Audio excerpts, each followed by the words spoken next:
ever wondered what it really means to live a good life?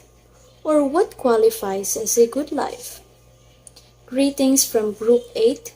I am Riza Salo, and together with me are my group mates Angelica Rim, Sweden May Salado, and Amelia Salmaro. In this lesson, we will explore various philosophical views on the concept of the good life, as well as the different schools of thought that influence how we perceive life filled with purpose, happiness, and fulfillment. Good day, everyone. I am Sweden May Salado. Together with my groupmates, I will be facilitating our motivational activity that is called Unscramble Me Challenge. This game will provide you with a scrambled word consisting of definitions and jumbled letters. Your task is to rearrange or unscramble the letters using the provided descriptions. Upon answering your questions, remember to have fun and challenge yourself to unscramble as many words as you can. Good luck! So, for the first word, it emphasizes the significance of material possessions, wealth, and physical comforts in a person's life. Can you guess what it is? Yes, exactly. It's materialism. So, now let's proceed. Second word, it prioritizes the pursuit of pleasure and the avoidance of pain as the ultimate goals in life. Perfect, you got it right. It's hedonism. So, for the third word, it teaches the importance of self control, rationality, and acceptance of things beyond one's control as a path to achieving tranquility and virtue. Yes, perfect, you got it right. It's Stoicism. Next up, it possesses the existence of one or more deities or gods who are involved in and have control over the universe and human affairs. Yes, correct. It's theism. And for the last word, it's a school of thought that believes that man is the captain of its own ship. Yes, correct. It is humanism. In ancient Greece, long before the word science has been coined, the need to understand the world and reality was bound with the need to understand the self and the good life. Ancient Greek philosophers developed different ethical theories and understanding the attainment of human flourishing. We have the quotes that your life is as good as your mindset. So, to fully and to further understand our topic for today, we, the reporters, will discuss our topic, which is the good life. Good day, everyone. I am Amelia G. Salmaro. I will be discussing about Plato, Aristotle, and how we will aspire for a good life. First, let's talk about Plato. As we already know that Plato was a student of Socrates and the teacher of Aristotle. Plato's philosophy was largely concerned with ethics, politics, and the nature of reality. For Plato, the task of understanding the things in the world runs parallel with the job of truly getting into what will make the soul flourish. This statement means that, according to Plato, the process of understanding the world around us is closely connected to helping our own inner selves or souls to become better or flourish. In other words, he believed that gaining knowledge and wisdom was not just about knowing facts, but also about improving our inner well being and personal growth. So he believed in the existence of an ideal world of forms or ideas which he thought were more real than the physical world we perceive with our senses. So it can only make sense kuno if there are two realities, the world of forms and the world of matter. So I have here some example for you to better understand the meaning of world of forms and the world of matter. Plato's concept of the world of forms and the world of matter can be seen in a situation where a person seeks to define the ideal concept of love, mo ni ang world of forms, while navigating the complexities of real-world relationships and emotion, mo ni ang world of matter. In the world of forms, there exists an abstract, perfect idea of love, but in the world of matter, human experiences of love are often imperfect and shaped by individual experiences and circumstances. So here, kanang mo ni ang definition of the two world. World of forms, the entities are only copies of the ideal and the model, and the forms are the only real entities. Things are read in this world because they participate in what it means to be read in the world of forms. If na-curious mo on sa ang things are read in this world, this part refers to objects in our physical world like apples or fire trucks that we perceive as being red due to the color they display, because they participate in what it means to be red in the world of forms. So kanang um, it means that the redness we perceive in the physical world is a reflection or participation in the perfect and unchanging concept of redness found in the world of forms. So the redness of objects in our world is imperfect compared to the ideal form of redness in the world of forms, but it still derives its redness from the perfect source. So Plato believed the physical world we see and touch is just a shadow or imperfect reflection of the perfect and unchanging forms that exist in the world of forms. The world of forms represent the ultimate reality for him, while the world of matter is the flowed means imperfect, ever-changing world we experience. So, meaning of world of matter, things are changing and impermanent. Aristotle. Aristotle was a student at Plato's academy but had different philosophical views. Siya mangwa ko iyon sa philosophical views ni Plato. So, Aristotle's philosophy focused on a wide range of subjects, including ethics, metaphysics, biology, and politics. The first philosopher who approached the problem of reality from a scientific lens as we know now. So he is the first thinker who dabbled into the complex problematization of the end goal of life, which is the happiness. This statement means that Aristotle was one of the first philosophers to deeply explore and question the idea of what the ultimate goal of life should be, and he concluded that it is happiness. He didn't take it for granted, but rather examined the concept of happiness in a complex and thoughtful way, trying to understand what it means and how to achieve it. In other words, he was one of the early thinkers to critically analyze and discuss the idea of leading a happy and fulfilling life.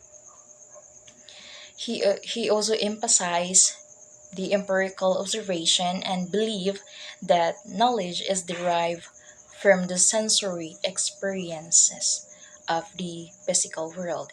He was more focused on studying the natural world and developing systematic methods of inquiry. In simple terms, Aristotle believed in learning from what we see, hear, and experience in the physical world. He focused on studying nature and developing structured ways to gain knowledge through observation and inquiry. So Aristotle's metaphysics centered on the concept of substance and the study of being. He rejected the idea of separate world forms. So as I said earlier nga dili siya uyon sa philosophical views ni Plato, and believe that everything could be understood through categorizing and studying individual substances. So Aristotle's metaphysics focus on the idea of substance and studying what exists. He disagreed with the notion of a separate realm of abstract forms, and instead thought that everything could be understood by categorizing and examining individual things or substances in the real world. He claims that um, happiness is the end of everything that we do. When Aristotle claims that we want to be happy, he does not necessarily mean that everyday happiness that we obtain something like we know that I like kanang na obtain karong adlaw is not just about happiness. Um, what he actually means is human flourishing, a kind of contentment in knowing that one is getting the best out of life. Like example is kanang as a student, like she or he graduated college. That that kind of happiness is um, like flourishing. So that's all of my report, and thank you all. God bless. All right. Thank you, Miss Amelia Silmaro. Next up for today, we're going to dive into the fascinating world of ethical philosophy and learn about John Stuart Mill, greatest happiness principle. The first bullet is that in the 18th century, John Stuart Mill introduced the greatest happiness principle. This principle states that an action is morally right if it maximizes happiness for the greatest number of people. So he believed, or John Stuart believed, that actions are right if they lead to the greatest amount of happiness for the most people. In other words, the right thing to do is what brings the most joy and least suffering to society. The third bullet, Mill emphasized individual happiness and how it collectively determines ethical actions. Ethical actions are those that benefit the majority and promote happiness over sadness. Mill's principle offered a way to make ethical decisions based on something more tangible, happiness. Mill also emphasized the importance of individual happiness.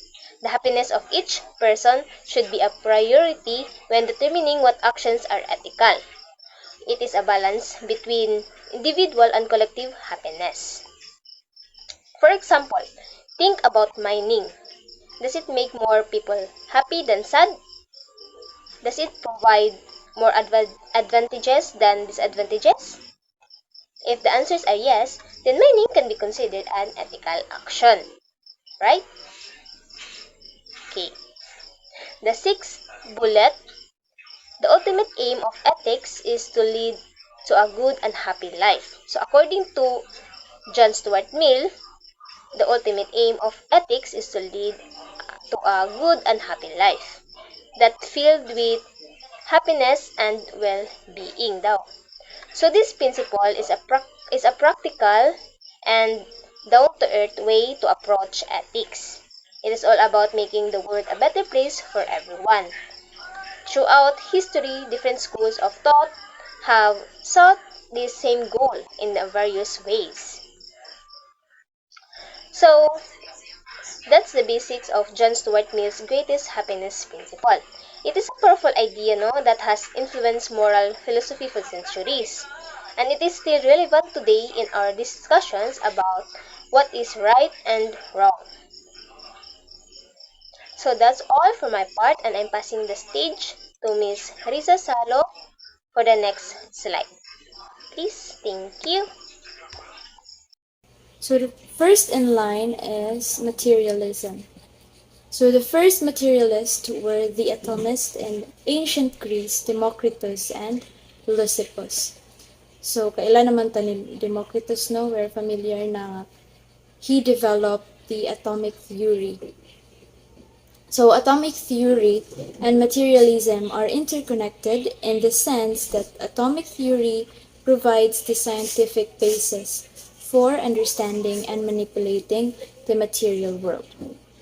So Democritus and Leucippus led a school whose primary belief is that the world is made up of tiny particles or tiny indivisible units in the world called atoms or seeds. Democritus and his disciples doesn't believe in supernatural things. He believes that all things are made up of atoms and there is no room for chance, for supernatural intervention in the physical world. As such, only material things matter, and in terms of human flourishing, matter is what makes us attain happiness. We see this at work with most people who are clinging into material wealth as the primary source of meaning of their existence. In this philosophical approach, material wealth is the source of happiness and it is the way to attain good life. And materialism, when practiced responsibly and in balance with other life priorities, can contribute to achieving a good life by fulfilling basic needs, providing comfort and convenience, and enabling technological advancements. However, it is important to consider the ethical and environmental implications of our materialistic pursuits to ensure a sustainable and fulfilling life for ourselves and future generations. So second is the hedonism.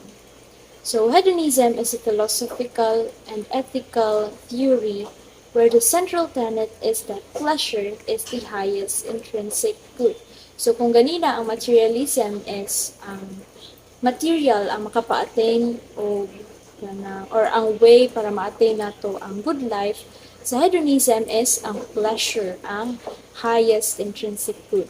So this theory was led by Epicurus, an ancient Greek philosopher who is best known for his ethical and philosophical teachings, which focused on achieving a life of tranquility and happiness through the pursuit of pleasure, intellectual freedom, and avoidance of pain and unnecessary desires.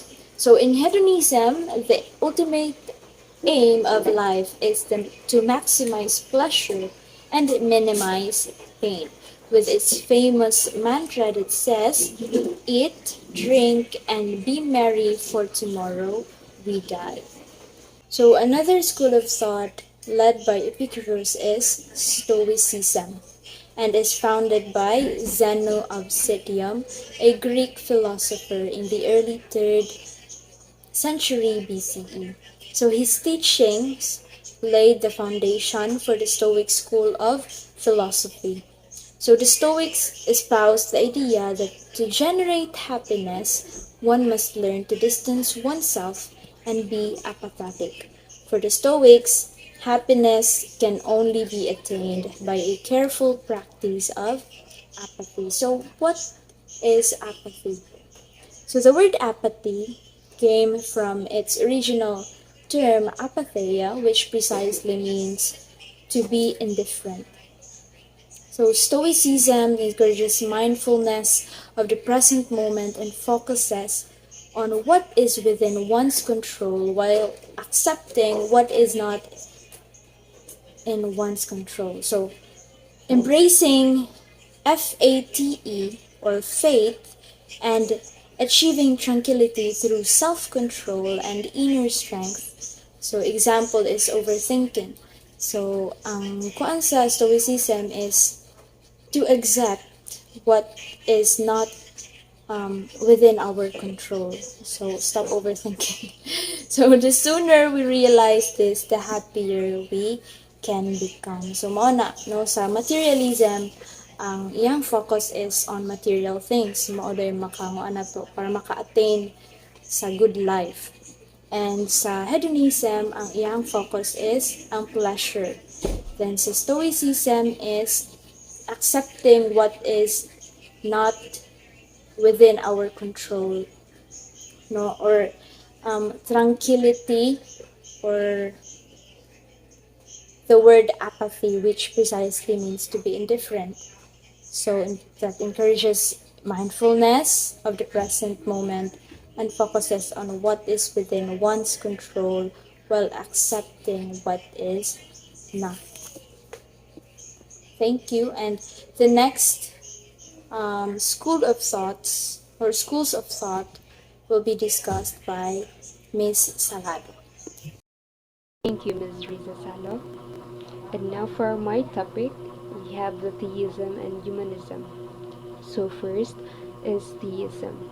Most people find the meaning of their lives using God as a fulcrum of their existence. So no ana ra nila makita ang ilang meaning sa ilang life if they knew nga God is there with them. And people base their goals in life on beliefs that hinged on some form of supernatural reality called heaven. So mutuo sila mga supernatural beliefs like heaven.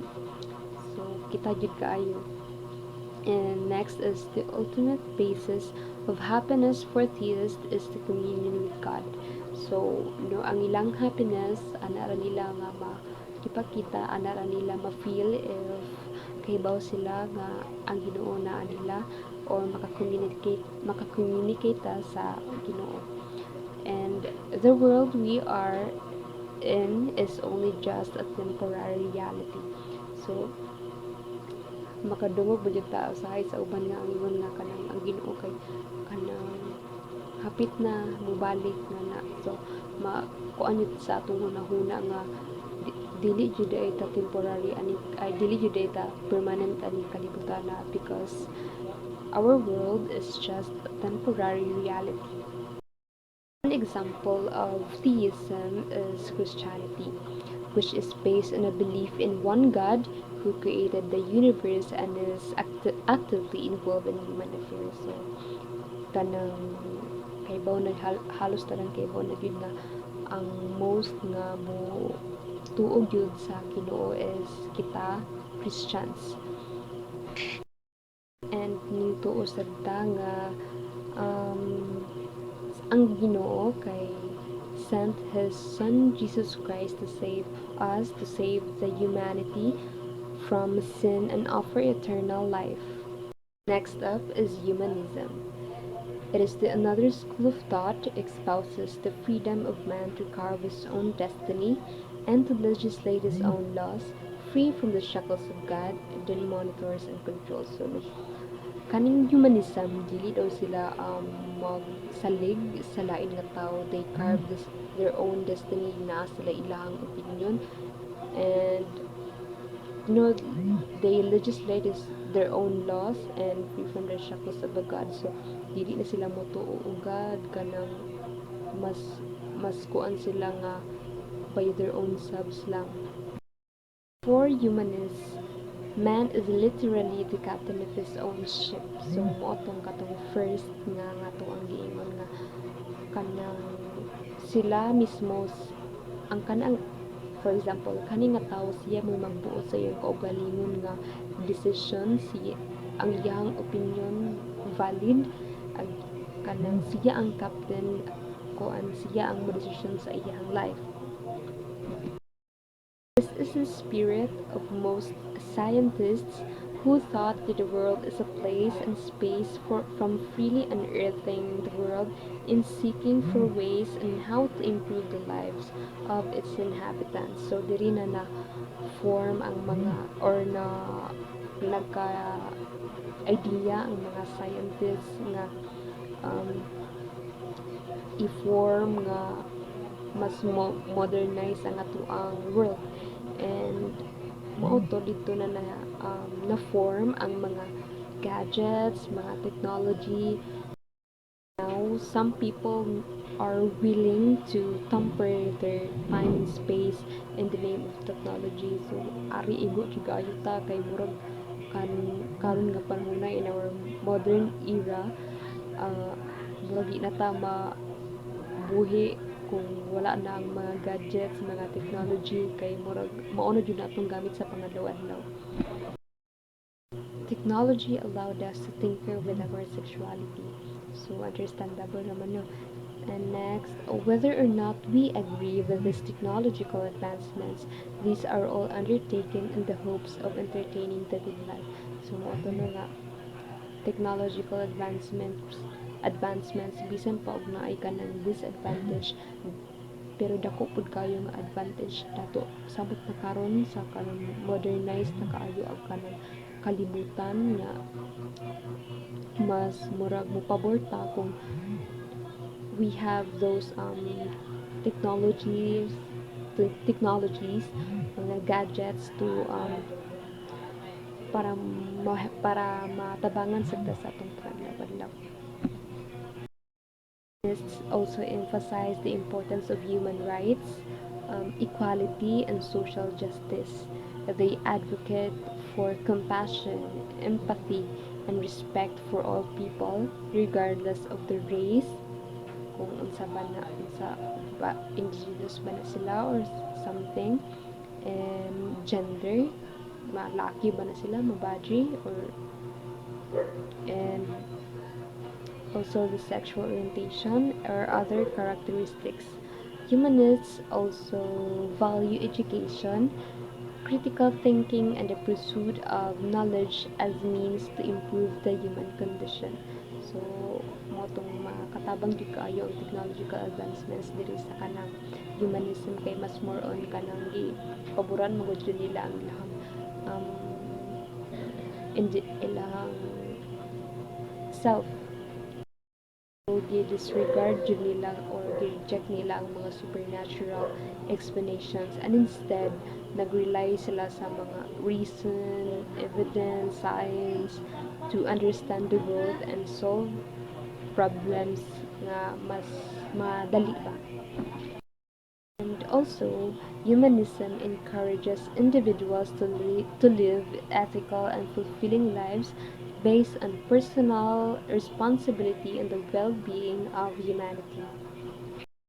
So, no, we can identify yun nga sa kalahian sa science and technology and unsa ang ilahang um, natabang o unsa ang ilang mga advantages and disadvantages sa atong society. And I hope you learn from me, and I think that's it for my topic. And thank you. God bless. Now, after hearing the different philosophical perspectives as well as the various schools of thought in attaining the good life, it is time for you to ask yourself this question: what does it mean to live a good life? The good life is a highly subjective and variable concept. It is a quest for a life filled with purpose, contentment, and realization of one's values and potential. While there is no universally prescribed path to good life, it remains a fundamental aspiration for many as they navigate the complexities of human existence. Once again, I am Riza Salo, leaving you with the saying, live with purpose and the good life will follow. Good day, everyone.